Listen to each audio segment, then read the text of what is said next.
is That Talking Podcast. I'm JJ Starr. In New Milford, Connecticut, certain crimes are especially Don't tell heinous. them where we are, man. Now they're going to come find us. Who are you? Downtown Andy. Yeah, you are. We're here to talk and bring some civil discourse to an otherwise. Oh, we're going to use this one. All right. Oh, yeah, well, no, there's no stopping it now. Discordant world. Hi. Hi. Hello. Welcome. How are you? Especially heinous. Yes, you are. I'm all right. I'm coming down from a day, freshly showered, no makeup, au naturel. You look great. Thanks. Oh man, You're glowing right now. I told you I'm bathed. Yeah. I'm bathed. You're not sunburned. You're just a little, I'm sun kissed. Yeah, there you go. Like the soda. Oh. Like the orange soda. I feel like my hair still looks orange. in this light, yes. Ugh. Gross. I'm a little there's a I don't have a second cup of coffee during the day, least of all at nighttime. I had a second cup of coffee too. That probably contributed to my jitters. Because it was weird because my heart rate was perfectly fine. Second coffee doesn't give me jitters. Second energy drink gives me jitters. That's why I don't do that. I got lightheaded, and then when I walked the dog, I felt like I was having a panic attack. But my heart rate was slow and steady. But I felt super jittery. So I was like, okay, you can't, almost like a head high. You're not allowed to feel super jittery. You know why? Why? Because it goes against the rules. No, it doesn't. It sure does. What are they, personal? Them's personal jitters. That was personal. my segue. But we do have rules here in the bubble, right? For the sake of civility. For the sake of civility, 3 rules. No judgment, nothing personal. Don't be a dick. What do you want to talk about? Oh man, what do you want to talk about? What do I want to talk about? Yeah. I had a few things in mind over the weekend, and I completely forgot what they are. I thought of something about 30 seconds ago, and I'm like, yeah. I mean, I could go on the fly. We could literally just make shit up as we go along. Well, let me ask you something because it came up earlier, and we were talking about collections.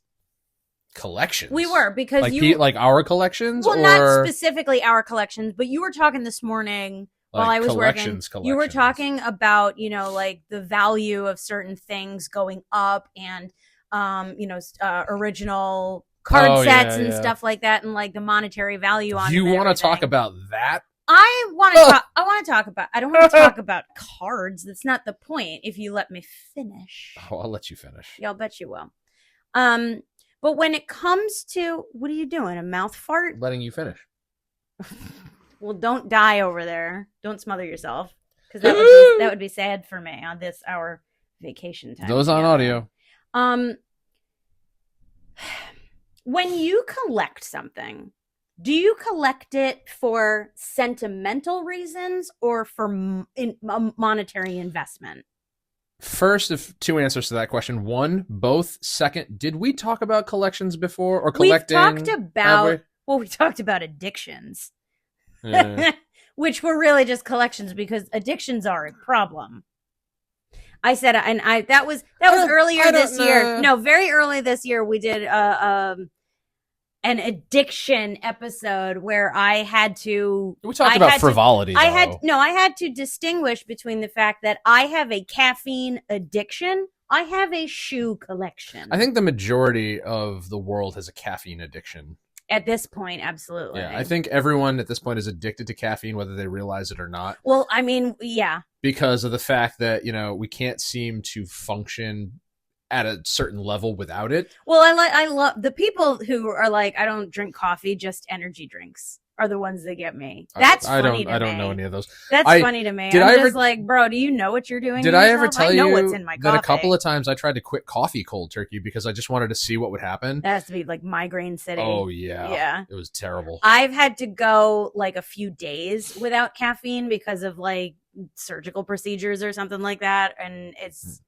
I mean, this coffee is tasty. That's why I keep it. It has nothing to do with... I'm not happy when I'm not caffeinated. This is what's in this cup is my regular daily like morning coffee. But the thing is, you're having it now? Oh my god, you're never gonna sleep. I'm off this week. Let me enjoy my vacation. So you don't want to sleep? No sleep. No. But what I was about to say is the fact that there is not enough caffeine in this coffee to get me wired, to get me awake, to get me jittery, to boost my energy. There just isn't. You think That's you're why immune to it now. Probably. I think I've consumed such a large quantity of caffeine at other points in the recent years that I require X amount of caffeine to function normally. This is not going to do it on its own. Are we going to have to bring you down later? Well, that's what Jack Daniels is for. Not a sponsor, not a sponsor. All right. So back to my question. Back to reality. Yeah.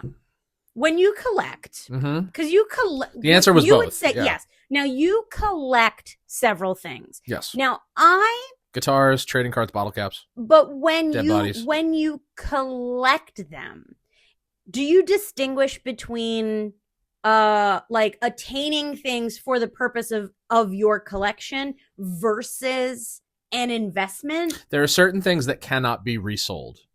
Literally cannot be resold because of the fact that they are either sentimental or because they don't retain enough value to be resold. Okay. So, but everything is for sale. Everything except for the sentimental. Okay. So why not? Why is it not for sale? Why is there so much stock in the monetary value of something? Like if it's worth enough, you'll sell it. Not that if it's worth enough. Like there's a varying degree of factors that go into that. It seems to me like I understand the sentimental, that things that hold like all high sentimental value, you won't sell. Anything that was gifted to me cannot be sold. Okay, but you don't. I've already made that mistake. You don't source these things. It seems to me, your wife, more often than not. Oh my God, are we having an intervention? No. Oh, thank God. No. I didn't even write a letter or anything. No. That's a thing. At interventions? Oh, yeah. We'll watch that episode of How I Met Your Mother. No. I've seen enough Ted Mosby for this year. Ted Bundy? Ted Mosby. Oh, that's different. I'm more into Al Bundy. When you make a purchase of a guitar or cards or something like that. You mean like I've done recently? Yes. Okay. You seem more often than not to be purchasing it, not because you want it, but because eventually you're just going to turn around and sell it. Well, even the stuff that I want can be for sale because, like I've said a million times over, if I want another one, I'll get another one. But those things, I would not say you're collecting them then. I mean, they are part of the collection for a time. Like, from the very beginning of this whole practice, people thought I was out of my mind. Everyone was largely angry with me, too. Like, mind you, these are things that I've spent my own money on, so nobody else has a hand in it. But people would get angry and very displeased with me for selling things that I bought for myself. They're just like, why would you do that? What is wrong with you? Like, it's some sort of, stigma or something. Excuse you. Thank you. Excuse me. This started back in I think it really began in 2013, in November of 2013. I bought a guitar that I had been chasing for a long time. I found a used, beat up Gibson Voodoo Les Paul, the first one. Yeah. And for a price that I felt comfortable paying, that I could afford and was okay because in the time since, those things have shot up in price. Yeah. And that was November. Come February. Now, I'm not a Les Paul player. I've never been a Les Paul player. Right.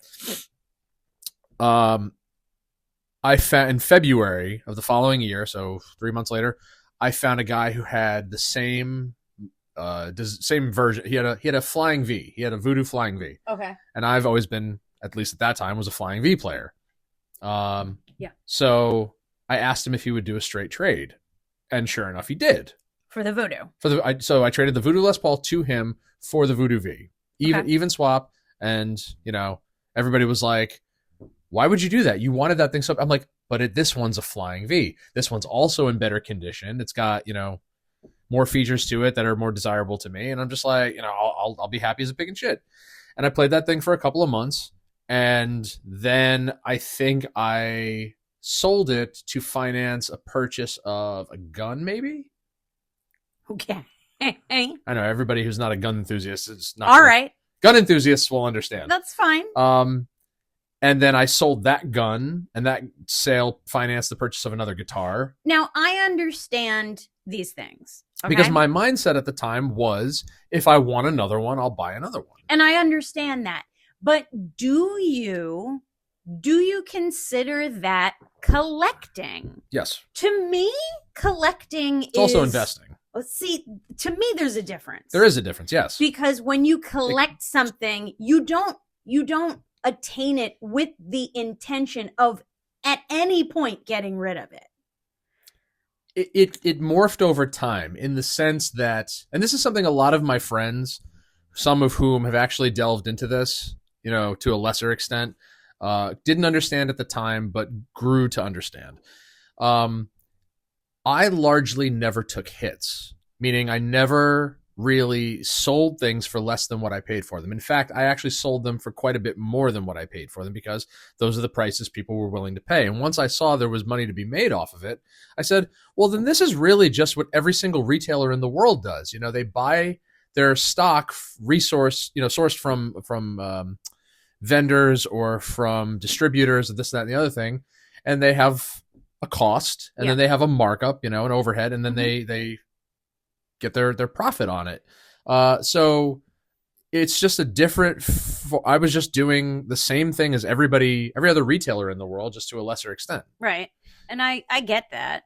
Now, when you have bought cards, okay, trading cards, you bought trading cards, and you've bought them in. I'm not going to say in bulk, but like you've bought multiples and whatnot and everything. Like a new set came out, and it hasn't been so much lately. I've done the same with singles too. You've bought certain number of these, left them, stored them for the purpose of watching them grow in value for the distinct purpose of reselling at some point in the future. You have to blame my mother for that.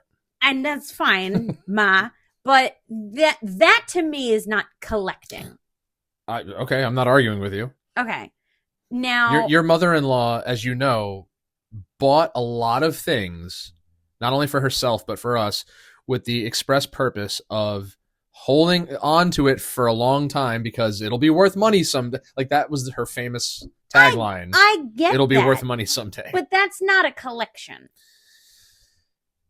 In a manner of speaking, it is. You are whether you call it a collection or an inventory, it's still part of a mass of growth that you've accumulated over time what you choose to do with it is your business. I was thinking about this in terms of... Does this bother you? No, I have a different perspective on it. We're here to disagree with each other. Oh, I guess tonight we are. Allow me. I was thinking about this with regards to art. People who are art collectors, right? People who you've seen, these people who buy the original pieces from the masters. You're talking about art in the traditional sense. Pieces of art. Art. Art on canvas or some sculpture and things of that nature from the masters throughout history, right? Picasso, Monet, all of this. They nonsense. Just had the best publicists. But you could be a master. I will be one day. But for now, let's talk about the ones who already exist. They're dead, they're gone and everything, and now their artwork is worth a fortune. And people go to extremes to collect it. Now, does that mean people are going to pay premiums for your stuff when you're gone? God willing. What the fuck was I talking? What was I saying? We disagree. You have another way of thinking about it. Okay, so some people who collect artwork, they put a premium on the monetary value of that piece. But others will collect the pieces that they are moved by. Okay? Yep. Now, all of these pieces have high resale value. They all hold a high monetary value. But not everybody buys, $1 million painting with the intent of, making $1 million off of it. Well, let's be real. Not everybody can afford to do that. No, but we're talking about the people who can. Okay? So let's dumb it down a little bit, right? Let's say... On that note, I feel like there's what? Well, I wasn't done. Well, on a just real quick side note, I feel like there's too many euphemisms or like, words for these things, like premium or, whatever. It's just like, why not just call it for what it is? Why does there have to be like a unique term for these things? What is so unique about that? Well, think about it. Like if we say people are willing to pay a premium for a piece of art, does everybody know what that means? Probably not. I blame the schools. Anyway, continue. What was I talking about? People who are willing to pay $1 million. Okay, let's dumb it down. Yeah. Okay, so let's say... Stop putting a pin in things. Thank you. Let's say that you were to find a guitar, right? You were to find a guitar that is worth 10 grand. Okay. You find a guitar that's worth 10 grand. You're able to get it for 10 grand. Okay.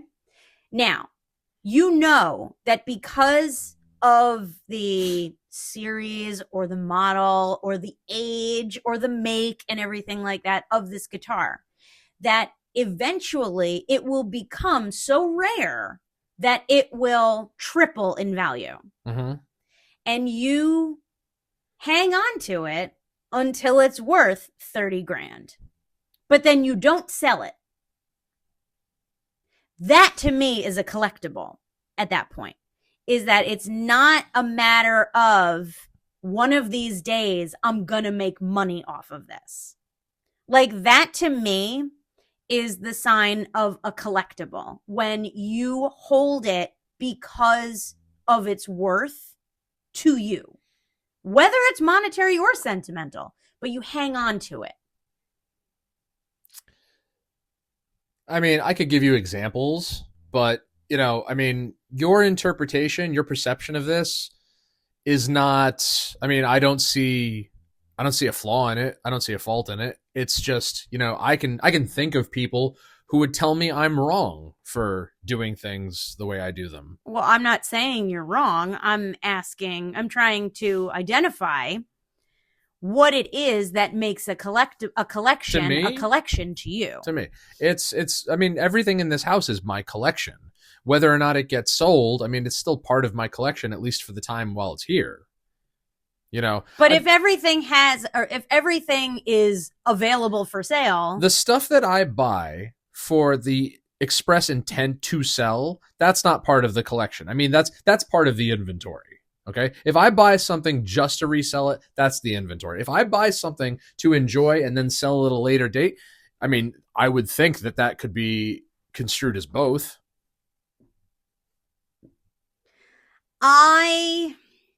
Why don't you see it that way? I don't know. I have a hard time reconciling the idea that you work to attain certain things and like you're willing to break up the set kind of a thing. Let me put it like this. For a long time, I didn't have to sell anything. It was just easier to finance future purchases by selling what I had. So I didn't have to withdraw any excess money out of my bank account, any of my paycheck that was going towards bills and whatnot. There were, however, times where I felt like I had to sell things just to make ends meet. I get that too. Yeah. Case in point, the guitar that was gifted to me that I sold right before Henry was born and then spent 4 years chasing. That was fun. Not really, but Let's say that you collect coffee mugs. Oh, I certainly do. Let's say you collect coffee mugs, right? Like you... Attic's full of them. Every time you go on a trip somewhere, right? You go to a different state or a different, people collect from state parks and stuff like that. Let's say every time you go to a different state, you have to get a coffee mug from that state, right? Now, you are contributing to a collection by doing that. But if you were to find out 10 years after you got Colorado that all of a sudden this mug is worth like, you paid $20 for it and all of a sudden it's worth 50 and you're like, well, hot damn, I'm going to sell this mug. It's like, why would you do that if you have worked so hard to collect these things? Let's use a real world example. What's your real world example? The fact that I have a collection of black guy coffee mugs. Let me repeat that. Black guy coffee mugs. You don't have a collection. Yes, I do. No, you don't, because you did not collect them. Sure, I did. No, you didn't. They were all gifts. Right, which means I can't get rid of them. I can't sell them. Well, you could. No. You have a sentimental attachment to every single one of them. Because they were gifts from... Because they were gifts, yes. But you did not actively collect them. Now, it would be construed a collection because of the sentiment attached to them. But, this is sort of like, Let me tell the story. Okay, go for it. So, it was, I want to say Christmas, either 2009 or 10. And for some reason, I was in a big Lou Rawls phase. Like, I think I'd been watching a lot of Garfield at the time. I was going to say, I'm like, yeah, I don't think it's that much of a stretch to understand why. But I went through a phase where I was just like, I wanted nothing but his music. Like, I wanted his actual, like, albums and stuff. I didn't want to just listen to Garfield tunes. I wanted to get to know him a little bit better. And so that Christmas, one of those Christmases, Mark gifted me a whole bunch of Lou Rawls stuff. He got, actually, it might have even been later than that. He got me a mug. He got me a DVD. He got me a CD. He got me a printed T-shirt with what looked like his mugshot. But, I mean, what would you arrest Lou Rawls for? He's groovy people. And so that was it. I just had this mug that I drank my coffee, and we still do, with Lou Rawls' face on it. Next Christmas, Mark just took it upon himself to gift me a mug with, I think it was Red Fox. Okay. No, the next year it was Bob Ross. The year after was Red Fox. So Bob Ross kind of broke Bob Ross is not black. I know. But there was Red Fox, and then as the years went by, they just kept coming. And I didn't ask for them. I would just like kind of like jokingly be like, so who am I getting this year? And he's like, I don't know. We'll have to think. But it inevitably led to Red Fox and Morgan Freeman and Scatman Crothers. And I haven't seen the Scatman Crothers one. It's a big one. That's an ice cream mug. Yeah, it's Danny Glover. No, yep, Danny Glover. Yeah. I feel like there's one more I'm missing. I'm still waiting on Sam Jackson. I don't know what the actor's name, the one who passed away from Brooklyn Nine-Nine. But he gave you that, I remember. He did? Yeah, I don't remember what his name was. Oh, sorry, the guy who played the older black guy who played the cop. Okay, yeah. I don't know what his name. I apologize because I don't know what his name. Sorry. Yeah. I've never seen the show. I also don't know where that mug is. I think it's in the attic. It's somewhere. Or it's in the back of the cabinet. I don't know. We only have so much space. Yeah. Well, it's because people... We only have so much space for things. You want to talk about collections? Mugs are like T-shirts. Eventually, people start like just habitually gifting you things like mugs and T-shirts, and then you run out of room, and it's just like, well, what do I do now? Yeah. That's when you have to bite the bullet. It's like, say, stop sending me mugs and T-shirts. Or just get rid of some stuff. Like, it's okay to get rid of something that someone gave you. It's okay. I'm content with Red Fox, Morgan Freeman, especially Morgan Freeman, and Lou Rawls. Okay. I mean, Sam Jackson would be a nice addition, but other than that, don't really need. I mean, I have enough black guys. Okay. I mean, in all fairness, like, what's his face gave me that Zelda mug that I ruined in the dishwasher, and that was just the universe saying, "You don't need this." Yeah. So, shit. But I don't know. But I can't get rid of those. See, but I don't know that anything that I have collected, like truly collected, right? Over the years of my life, I don't think that those are the things that to me, because it's a collection, I won't break it up. I won't get rid of any of that stuff. Would you concur that art is subjective? Absolutely. So, I mean, at least to me, the things I collect are art in my mind because, especially guitars are works of art because they are crafted from, I agree. Materials. I agree. Not so much trading cards because they're printed and they're mass produced, but it's not really about the card itself. It's more the image, which was artwork at some point. Well, it's still artwork. Right, but, you know, I mean, like... A reproduction is still a piece of art. So when I is it amassed or remassed? What's the proper... I don't know what you're talking about. Put it in context. If you're going to... Like, if I am... Is it I amassed a collection or... Yes. Amassed or massed? Amassed. Amassed, okay.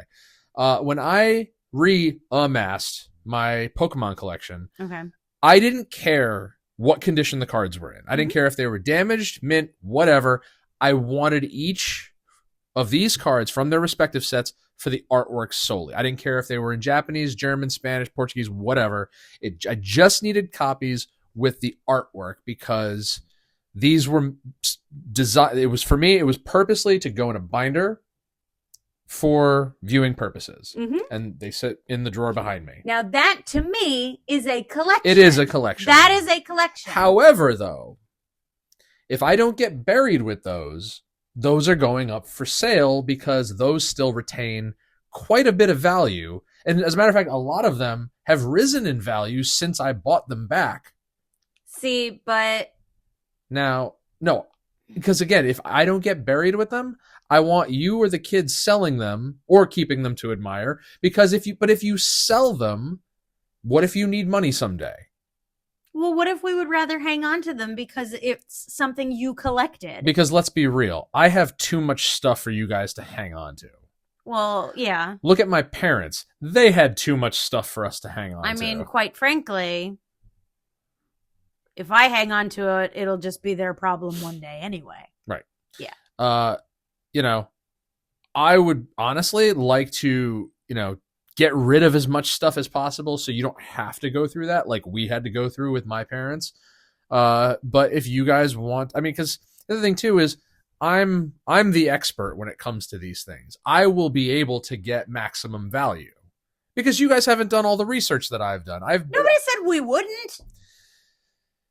We're able to do the research. It's more of a daunting task than I think you guys are willing to undertake. If I go first, are you going to look up the values of all of my first editions?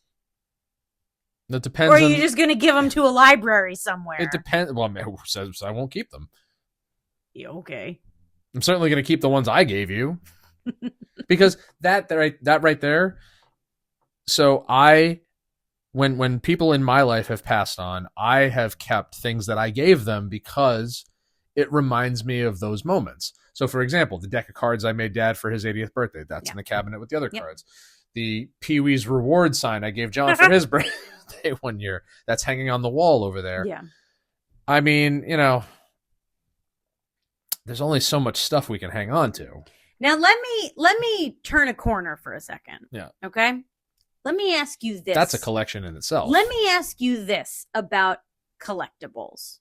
Okay? What is your take on the idea of not being allowed to touch them? I think everybody should be allowed to touch them. Thank you. I personally, I get it. And I get it because, again, it goes to a person's mindset of the whole idea that, like, oh, well, we can't decrease the value of it. And I'm like, where is the joy in collecting something that you cannot make a part of your life? So we were blessed with a child that will not touch anything without, you know, asking first, or will not even ask, you know, can't say the same of his older brother, but he's on medication. It's fine. He's good now. Yeah. But, you know, years ago it was a different story. But Henry will not touch anything of ours, you know, without asking first, which is great. But there was a lot of things growing up that, you know, we either had to ask permission to examine or we're not allowed to touch, period. But, you know, I mean, I've willingly put things in front of him and be like, yeah, go ahead, play with it. I'm not talking about that, though. I'm not talking about what that, are though. You talking I'm about? talking about the idea of collectors who, you know, won't take things out of the packaging, or who won't, or who say that, you know, like, well, you have to leave it in the package, otherwise its value decreases. And it's just like, but where is the joy in having it? Well, I mean, you've seen me take certain collectibles out of their boxes and play around with them for a minute. It's just like, personally, I don't really want to leave everything, not everything, out of their boxes because, dust and dander, and we got pet hair all throughout the house. And, plus, as I said, especially with the pops, keeping them in their boxes makes them more easily storable. Fair. I mean, look at my bookshelf. Yeah, but you can't see them well. I've got when pops they're to in this. the box. Yeah, but I've rearranged the things on my bookshelf throughout the year. I mean, you know that. And I've got pops to the ceiling. Well, you've only got like 5 of them. I've got a lot more than 5. You do? Yes. I've got like probably 20. All right, maybe not 20. I was going to say, I'm like, no, I don't think so. I've got somewhere between 10 and 20. But I never wanted to collect pops. Like when that craze started, people would gift them to me. And I'm like, okay, these like 3 that I have is like all I'm going to have. But then I started getting gifted more. And then I started seeing ones. I'm like, I wouldn't mind having that too to complete, the, not the collection, but like it goes with the other ones that I have, Like when collecting pops was the thing, people lost their minds at me. They lost their fucking shit all over me because I took that shit out of the box and I played with it. And I'm looking at a whole bunch of them right now. And all of the ones upstairs, they're all out of the boxes. It's funny. Just like, what? Every single time I go to Newberry Comics, I immediately go to the Stranger Things pops. And I'm like, all right, where's a Steve that she doesn't have? Well, there will be new. The only 2 that I don't have are the Comic-Con exclusives. Yeah, those are pretty at pennies. This point. Those are a little expensive. But those would complete my collection. Let me ask you this. What is the most expensive collectible you own? Oh, boy. That's a good question. I don't know. What is the most offhand? I don't know. All right, let's shift gears here. What is the you don't have to say how much you spent on it, but what is the most expensive thing you've ever bought for yourself? Not gifted, but bought for yourself. That I bought for myself. Yeah.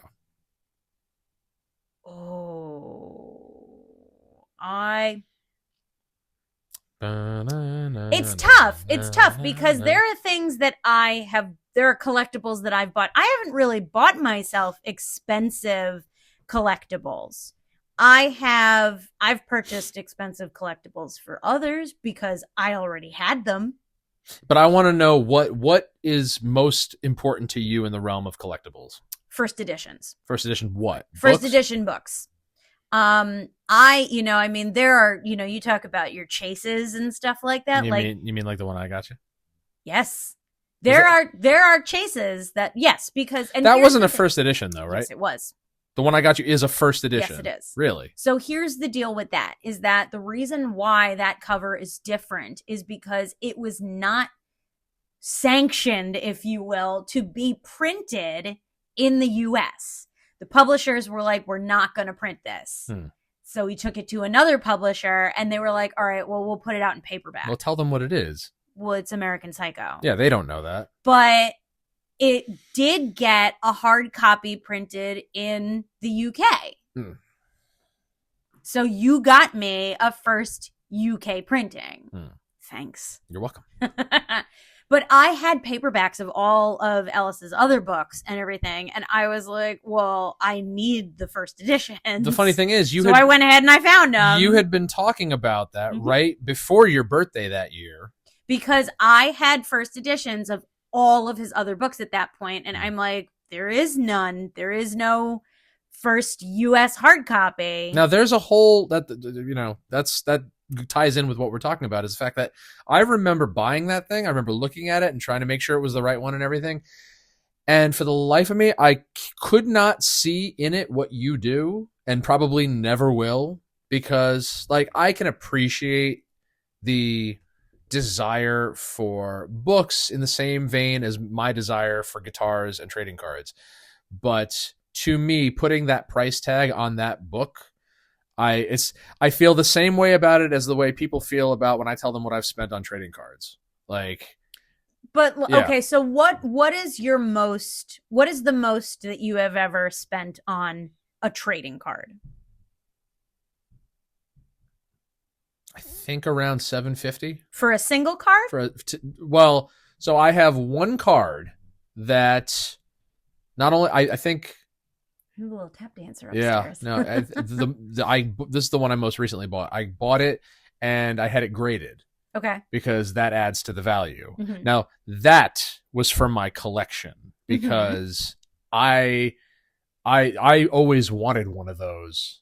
See, and that's a collectible. And it's sitting on the bookshelf right now with all my other paraphernalia. Is that available for sale? Not currently. That is something that is something that would be for sale, like if we were in dire straits, or if I'm gone and you and the kids were going to sell it. Other than that, no, that is for me to admire. Okay. Now, I can comfortably say that, yes, I spent around $750 on a single card because, and this is something that people have never understood.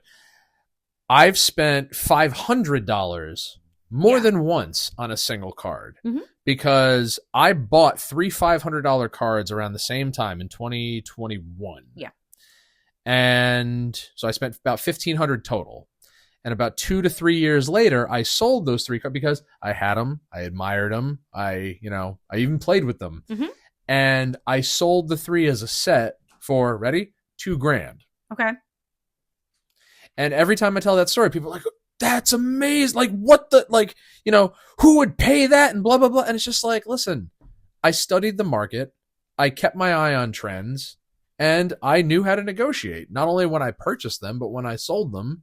And I feel confident telling the story because I can understand why people would think it's ridiculous to pay $500 for a piece of cardboard. I don't think it's ridiculous to pay $500 for a piece of cardboard. I think it's sad that you sold them.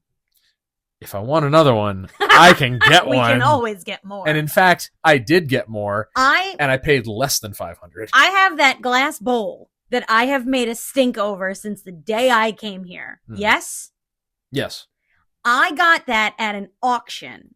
That was a hand-blown piece of glass sculpture that everyone over the last, it's 2025. So it's been 15 years, maybe? Maybe a little more than that. That I have dealt with people trying to put their keys in it, that I have seen people try and, just put, hats and mittens and tchotchkes and junk mail and stuff. And I'm like, what the fuck, people? I'm like, this is literally a piece of art. I paid about $300 for that piece. Okay. That is probably the most that I have ever actually paid for a piece of art. Is it? Yeah. That's the most that I have ever paid for a piece of physical, tangible art. Not like body art or anything like that. And that is something that I don't think that I would consider myself an art collector, but that is one of the things that I was like, I must have this. I must have this. I saw it. I was touched by it. I thought it was absolutely beautiful. And I was just like, I must own this. Now, do I believe for one hot second, because it's not by, to my knowledge, any name artist or anyone that people really know or anything like that. It was just a beautiful piece that I wanted to have, and I was willing to spend the money on it so that it would make me happy. And it has for years to come. And that's why every time I hear something hit it, that clang, I freak out. And I'm just like, that's why I don't go over there anymore. I'm like, literally, like I put it on the piano so that no one could touch it anymore. So at one point, I felt like I was in dire straits. Yeah. Hence why I was, selling off my guitars my guitar collection left and right. I got to that point with my jewelry one time. And then you found your watch. And then I found it. After I bought you a new one. I didn't know that I didn't sell it. Well, now you have two.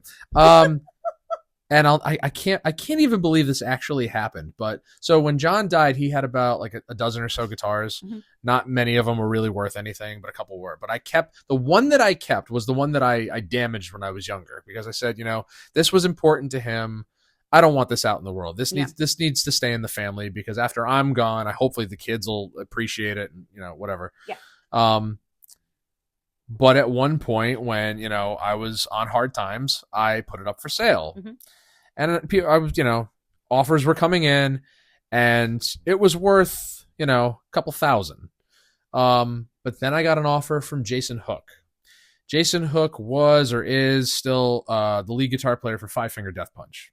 And Five Finger Death Punch was, pretty popular at one time. I mean, I was a fan when their first couple albums came out. I like his playing. Songwriting aside, I like his playing.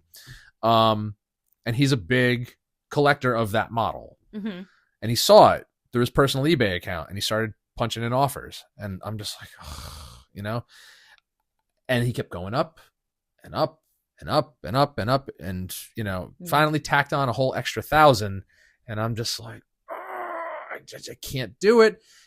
But then he said to me, and this has colored my opinion of the guy ever since. He goes, "Wouldn't you feel better knowing your brother's guitar would be seen and played around the world and seen by millions?" And in that moment, I'm just like, all right, pal, you're not that big. Well, and so I took the listing down, and I kept it, and I still have it to this day, and I never have done that with my watch. any intention of selling it. It's even gone up an extra $2,000. Yeah. Oh yeah, that particular one is rare, not only because of the series it's from, but because of the way it was made. But I don't care what it's worth, because it's never leaving this house. But you take it out every now and again. Yeah, because I like the millions in the world to see it in my hands. No, not even like taking it out of the house, but you at least take it out of the case and you play it and you fiddle with it and stuff like that. Like, you've done that. I do it to honor my brother's memory, because this was important to him. And despite damaging it, I, at one point, bought him a replica, which was also pretty expensive, brand new, and he never touched that. He took the replica. He's like, "Why would you do this?" And I'm like, "Because I ruined your other one, and I wanted to pay you back." And I think by the time he even told me, he's just like, "I've taken that thing out of the case maybe twice." Yeah. Because he didn't want anything happening to it. See, that kills me sometimes. It really does. Like, I understand that, like, use will devalue certain things and everything like that. I get it. But, it's like you bought me those shoes. Now, some people might say, "Oh, I'm only going to wear those on special occasions." I wear them every fucking chance I get. Right. Because I'm like, you paid all that money. I'm getting our money's worth for these motherfuckers. See, I've always been so hesitant whether it's expensive cards or expensive guitars or expensive anything, like even brand new shoes or a brand new car or brand new brakes on the car. Yes. It's like I feather everything, because it's just like, but eventually you have to break things in, because, you can't feather everything. Even if I had to do the white glove treatment, right? If I were to ever be able to afford a first edition of like a Dickens novel, right? I'd still touch it. Like, I'd still touch it. Even if I had to do the white glove thing, I would still fucking touch it. As ridiculous as this may sound, even right down to my everyday t-shirts, because they're so crisp when they come in the package brand new, and it's just like, because I know that I'm not gonna wash or dry them to the point where they're folded and no creases and nothing and everything, but it's like eventually, and when they get holes and wear out, it's like, but these were so comfortable and so pristine, and now they're not. But they served their purpose, and you got joy out of them. Like, that's the fucking point to me. The idea of hanging on to it in pristine form and everything is just like this. My That Talking Podcast, monogram hoodie, I wanted to keep in pristine condition for going out and advertising and repping the brand. But it's already got holes in it. It's got holes and tears and stuff. I'll tell you what. when it came time to sell off John's guitars, Yeah. I had a big choice to make. It was, do I keep the replica I got him and the original, or do I sell the replica? Or do I sell both? Or do I sell the original and keep the replica? Eventually, I settled on selling the replica because it's just like, I have no attachment to this. All this was me trying to pay him back. Yeah. And it's like, if anything, I have to keep the original. I believe that, the purpose of a collection, I wish I kept both. The purpose of a collection is to admire it, And I know that sometimes you go into the closet and you look at all of the product that you have and everything like that, and you do admire it. Yeah. But I don't think that you attach the same sentimentality to those things as you do to like your graded card and things like that. The things that you've chased for so long, that you wanted for so long, Like, okay, this essentially started because we were talking about my guitar collection this morning and the list that I've compiled over the years. And yes. The math we did on how many were new versus how many used. Right.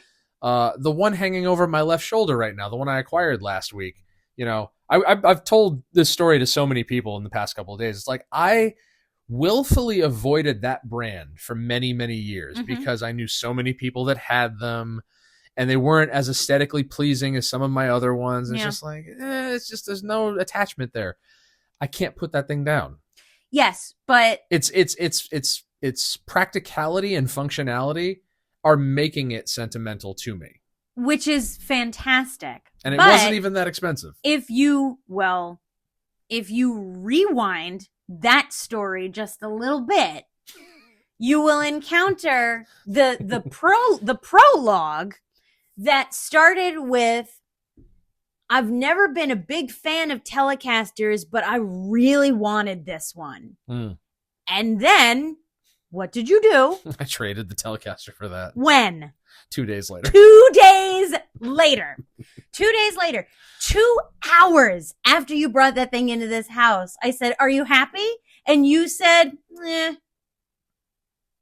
That isn't to say I won't get another Telecaster. Like I was sending you pictures of Telecasters today. You sent me pictures of the entire fucking store. That's not true. And I was just like, every time another picture came through, I'm like, oh my God. Listen. I'm like, just buy one. That's none of them were as nice as that one, the one over my shoulder. Because I mean, I like going into music stores and toying around because now I'm in a position where I could take one home if I wanted to. Do you know how many times I went? It's probably the equivalent of you going to jewelry stores or places of that ilk or Pottery Barn or something like that. And it's just like, so many times between the years of 1995 and I don't know, 2012 or 2013 when I, got a real job and, went into these stores only to, admire from afar and not be able to take home because I was on a budget. If that, if you look at that list, there are dates attached to those numbers on the list. I know. There were some years where I was either buying tons of really cheap ones or not buying any at all. And just going into stores and being like, oh man, I wish I could take that home. Yeah. And the thing is, now I can take these things home. But, that takes away from the value because, just because I can buy one doesn't mean I should. You're about the chase. I love the chase. You do. You love the chase. Let me say the chase is better than the catch. I love the catch.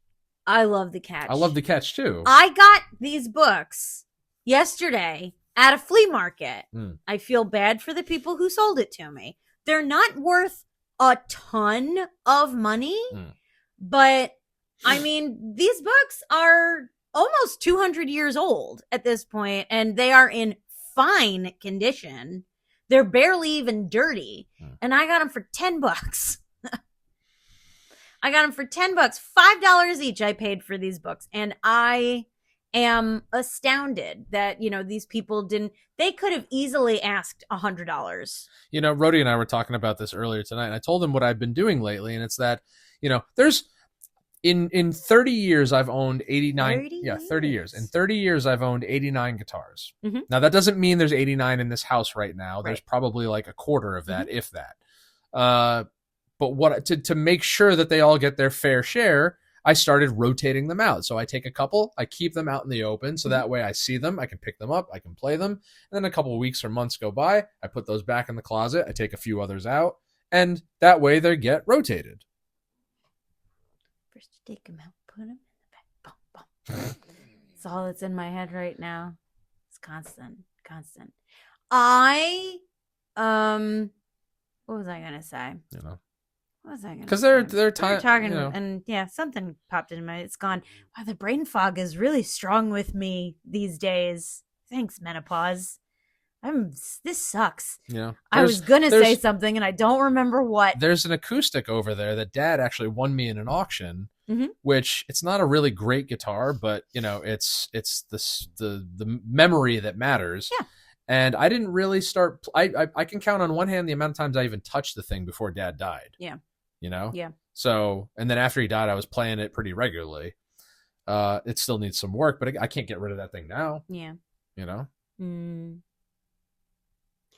I think about the things that like my mother has collected: Swarovski crystal figurines, snow globes, and stuff like that. And I mean, she's gotten rid of a lot of stuff over the years because my sister and I specifically are like, what will we do with all of this one day?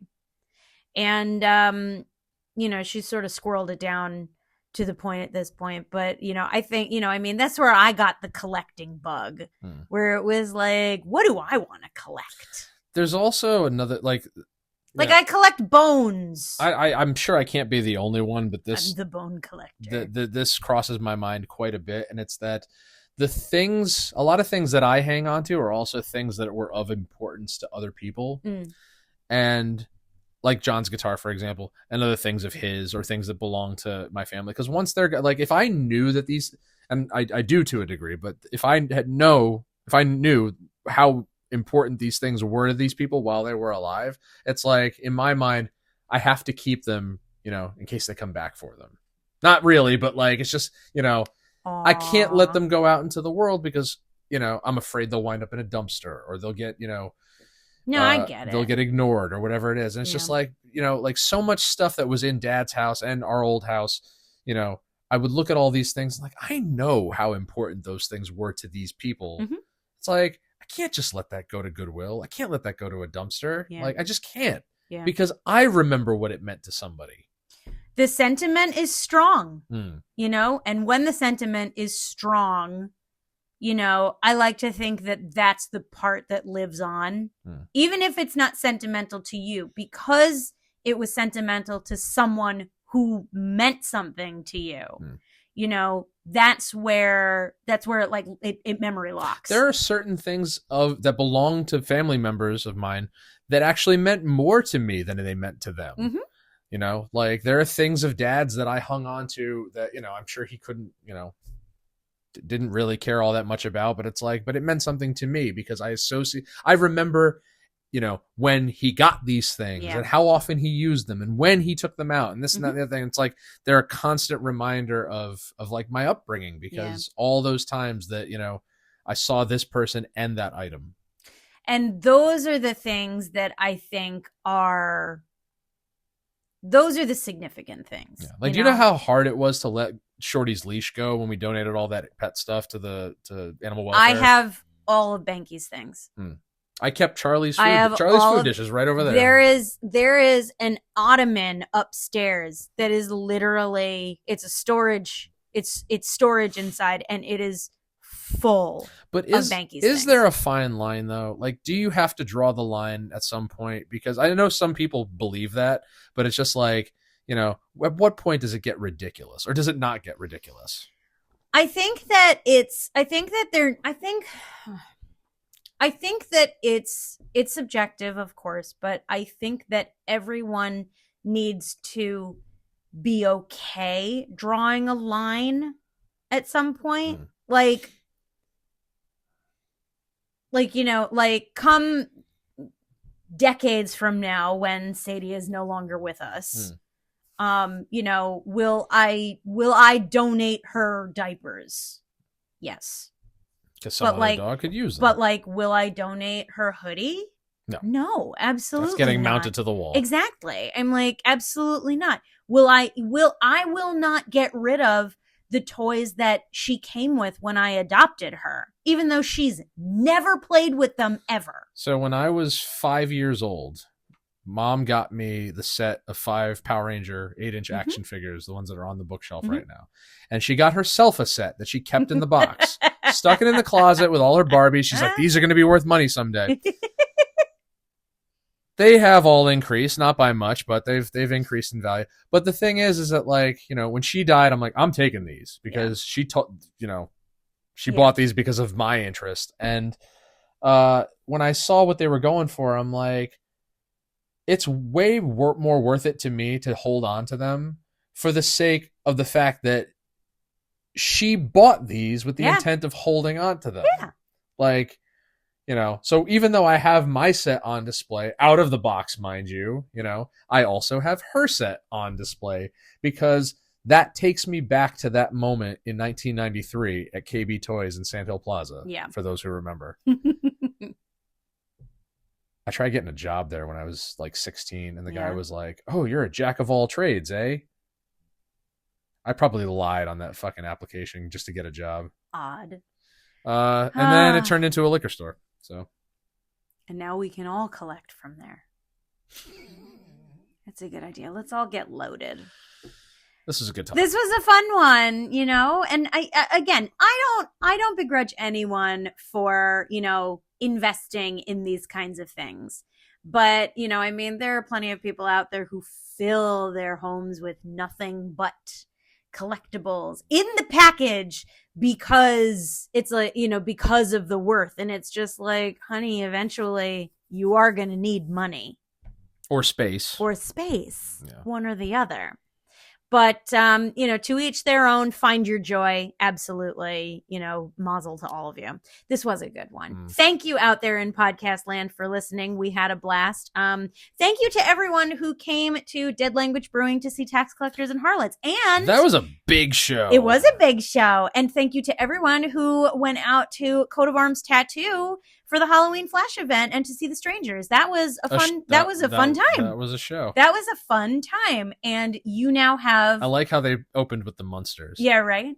And you now have another one coming up. Saturday. At the Conti Building in Shelton, Connecticut. At the what? The CONTI, Conti Building. That's a thing? It's a thing. Sounds like somewhere a magazine just type it into your GPS. I'm sure it'll show up. Is that a bar? I don't know. I don't either. I think we might be squatting in an empty warehouse. Anyway, God. There are 4 bands playing, including us. I think doors are at 6. Come hang out. Shelton's only about an hour from here. Can't ride with us though. No. Yes. So do that. Find us on Instagram, all of us. Everybody. DT Andy and JJ Star with 2 R's. Tax Collectors and Harlots. Love Hard Art. Coat of Arms Tattoo. And welcome Jen to the team. I'm glad to see, you know, another lady. I'm off this week. If you guys want to hang out, hit me up. No, this is our vacation. I get you this week. You have to finish those decks first. I'm going to finish this. You have to finish your homework. I have to finish my homework and I'm going to finish it tomorrow. Yeah, and we'll see about that. What is that, a challenge? Did you see how far I got with it today? I was offering an open invitation to our listeners, you know. Well, don't come here. So welcoming. But yeah, not in my house. But thank you again. Be excellent to each other. And that's a full lid from the 3 of us at the Talking Podcast. I'm JJ Star. And I'm Downtown Andy. And we'll talk to you later.